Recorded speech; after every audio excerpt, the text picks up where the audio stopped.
that Canada has a significant role to play in not only reducing its own greenhouse gas emissions, but also reducing global greenhouse gas emissions. I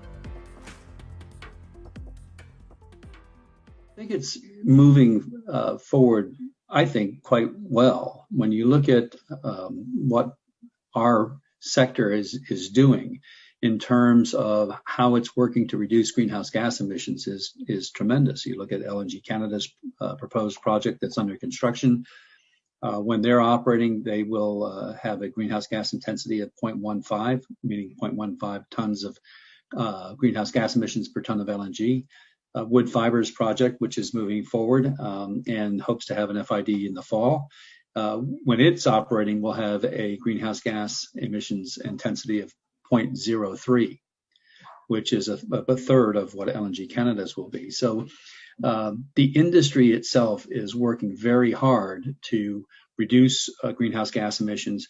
They're paying close attention to what's going on in the climate area around debates and how they can be more sustainable going forward. And then when you look at the work that both LNG Canada and other LNG projects in British Columbia and in Canada are doing, and in particular Woodfibre, around the way they have partnered with First Nations is extremely important. As a case in point, Woodfibre's relationship with the Squamish Nation, I think, is a very powerful and impactful one. I mean, it was the first project that I'm aware of where a project actually agreed to work with the First Nation where they would become a regulator on par with both the provincial as well as the federal governments.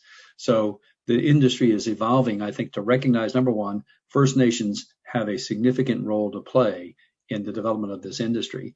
And number two, on how do we manage our responsibility when it comes to reducing greenhouse gas emissions and paying attention to climate change.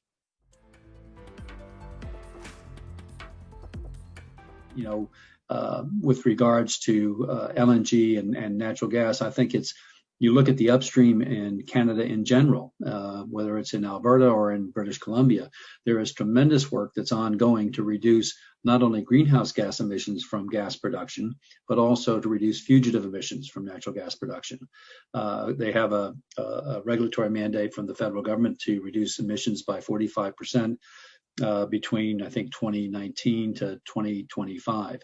And the companies are working very hard to get there. So it's not only the downstream sector that's working on reducing its greenhouse gas emissions, but it's also the upstream sector.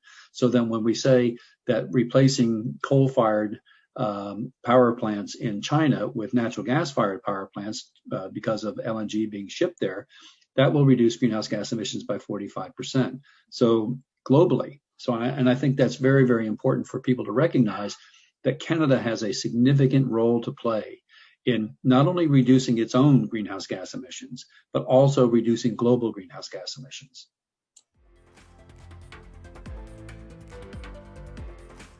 It's really to see what's going on in Canada. I think there have been a number of projects that were proposed to be developed in Canada that have not come to fruition. But I don't think that's the real story. I think the real story is the work that's ongoing by existing LNG companies as well as existing upstream natural gas producers and First Nations that are directly involved in the development of this industry. And I think Canada sometimes gets a bad rap because of regulations or because First Nations don't support this, when it's absolutely not true. I think the regulations that we see in Canada are at the forefront of what the world will be doing.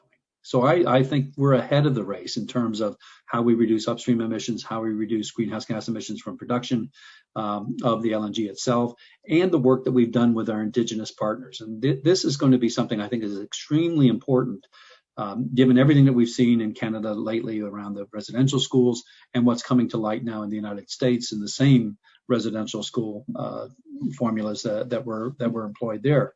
So I think it's important for people to come to Canada, to come to Vancouver, to actually witness the fact that, yes, there is strong support among Canadians and among First Nations to actually develop this industry.